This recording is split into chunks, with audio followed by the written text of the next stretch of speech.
আমরা সবাই রাগ করি, কেউ কম কেউ বেশি। কিন্তু কখনো কি ভেবে দেখেছেন রাগ আসলে কেন হয়? রাগের সময় কেন মনে হয় আপনি নিজেকে নিয়ন্ত্রণ করতে পারছেন না?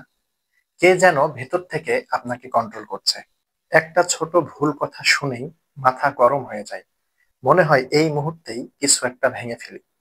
আপনি কি রাগের মাথায় এমন কিছু করে ফেলেছেন যেটার জন্য পরে ভীষণ আফসোস হয়েছে, যেটা ঠান্ডা মাথায় থাকলে আপনি হয়তো কখনোই করতেন না? আজকের ভিডিওতে আমি বলবো রাগের আসল কারণ কি, রাগ আমাদের জীবনের কতটা ভয়াবহ ক্ষতি করে, এবং কিভাবে আপনি রাগকে আপনার নিজের নিয়ন্ত্রণে আনতে পারবেন। তাই ভিডিওটা না টেনে সম্পূর্ণ দেখুন, আপনার জীবনের অনেক বড় উপকার হবে ইনশাআল্লাহ। মনোবিজ্ঞানের ভাষায় রাগকে কখনো সম্পূর্ণ খারাপ বলা যায় না, কারণ রাগ অনেক সময় আপনার নিজের অধিকার প্রতিষ্ঠায় সাহায্য করে। কিন্তু এই রাগ যখন আপনার নিয়ন্ত্রণের বাইরে চলে যায়, তখন হয় আপনার জীবনে অনেক বড় ক্ষতি। প্রথমে আমরা জানবো রাগের আসল কারণ কি। রাগ হচ্ছে আমাদের শরীরের প্রাকৃতিক প্রতিক্রিয়া। যখন কেউ আমাদেরকে অপমান করে বা আমাদের সাথে অন্যায় করে, তখন আমাদের মস্তিষ্কের একটি অংশ, অ্যামিগডালা, দ্রুত অ্যাক্টিভ হয়ে যায়। সে তখন কোনো যুক্তি বোঝে না, সে বলে বাঁচো বা লড়ো। ফলে আমরা না জেনে না বুঝে তাৎক্ষণিকভাবে প্রতিক্রিয়া করে ফেলি, অনেক মূল্যবান জিনিস ভেঙে ফেলি, অনেক সময় হাতে থাকা স্মার্টফোনটি আছাড় দিয়ে ভেঙে ফেলি, এমনকি যার জন্য রাগ, তার গায়ে হাত পর্যন্ত উঠিয়ে ফেলি। এ অবস্থায় আমাদের যুক্তিবোধ কাজ করে না। মানে রাগের সময় আপনি যা বলেন, যা করেন, সেটা ঠান্ডা মাথায় থাকলে আপনি কখনোই করতেন না।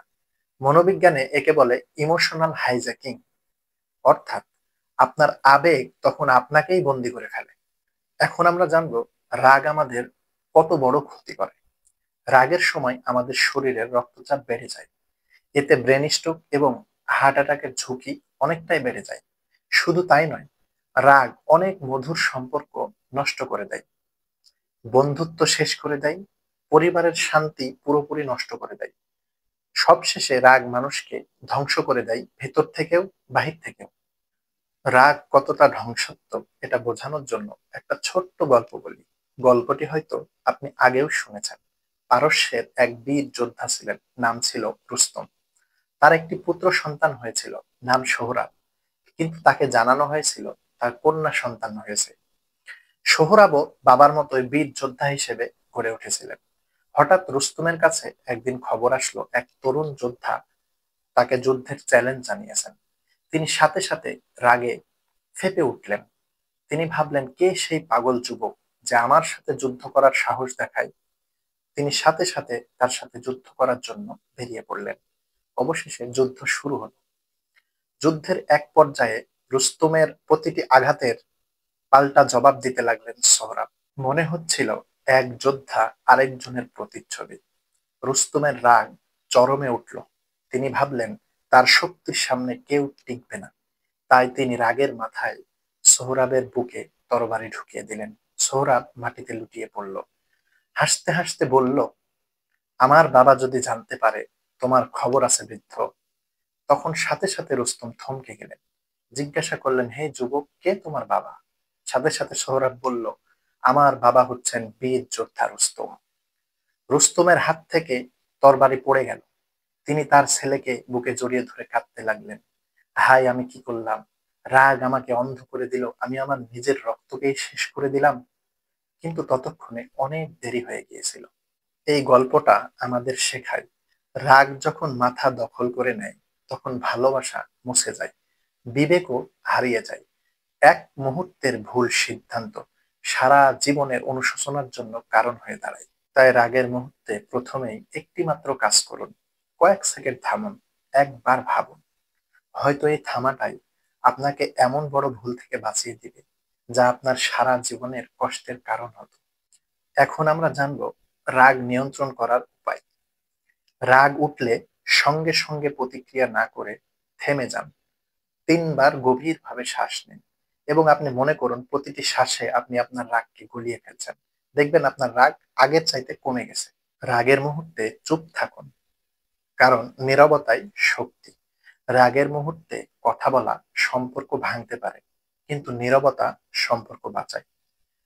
নীরব থাকা কখনো দুর্বলতা নয়, বরঞ্চ এটা নিজেকে জয় করার এক অসাধারণ ক্ষমতা। রাগের মুহূর্তে আপনার স্থান বদলান। আপনি ঘরে থাকলে বাইরে চলে যান। আপনার যে জায়গায় রাগ উঠবে সেই জায়গাটা পরিবর্তন করুন। কারণ পরিবেশ বদলালে মনও বদলায়। রাগের মুহূর্তে দাঁড়িয়ে থাকলে বসে পড়ুন। এক গ্লাস ঠান্ডা পানি পান করুন। মনোবিজ্ঞানে বলা হয় শরীর ঠান্ডা হলে মানসিক উত্তেজনা অনেকটাই কমে যায়। এই এক গ্লাস ঠান্ডা পানি আপনার হাজারো কঠিন কথা থামিয়ে দেওয়ার জন্য যথেষ্ট। রাগের সময় নিজেকেই প্রশ্ন করুন, এই রাগ করা কি ঠিক হচ্ছে? ৫ মিনিট পরে, ৫ দিন পরে বা ৫ মাস পরে এই রাগ কি এরকম থাকবে? যদি নাই থাকে তাহলে কেন রাগ করছি? এই প্রশ্নটাই আপনার রাগের আগুন অনেকটাই নিভিয়ে দিবে। রাগ নিয়ন্ত্রণের আরেকটি কৌশল হলো আপনার ঘুম, খাওয়া-দাওয়া এবং বিশ্রাম ঠিক রাখুন। আপনার ঘুম যদি ঠিকমতো না হয়, আপনার মস্তিষ্ক শান্ত থাকবে না। যেকোনো কথায় আপনি রেগে যাবেন। তাই আপনার ঘুম, খাওয়া-দাওয়া এবং বিশ্রাম ঠিক রাখুন। তাহলে দেখবেন আপনার রাগ অনেকটাই কমে গেছে। মস্তিষ্ক অনেকটাই ঠান্ডা থাকবে। সর্বশেষ কৌশলটি হলো ক্ষমা করতে শিখুন। প্রতিশোধের আগুনে না জ্বলে মানুষের ভুল ত্রুটি ক্ষমা করে দিন। ক্ষমা আপনাকে মুক্তি দিবে, মন অনেকটাই হালকা এবং শান্ত হবে। রাগকে দমন নয়, বুঝতে শিখাটাই আসল জ্ঞান। রাগ আছে বলে আমরা মানুষ, কিন্তু রাগ নিয়ন্ত্রণ করতে পারলেই আমরা পরিপূর্ণ মানুষ। ভিডিওতে লাইক দিন। কোন বিষয়ে আপনার সবচাইতে বেশি রাগ হয় কমেন্টে জানান। আর এমন ভিডিও পেতে চ্যানেলটি অবশ্যই সাবস্ক্রাইব করুন। কারণ আমরা এখানে যা কথা বলি এগুলো মানুষের মনের কথা এবং বাস্তব জীবনের কথা। ধন্যবাদ।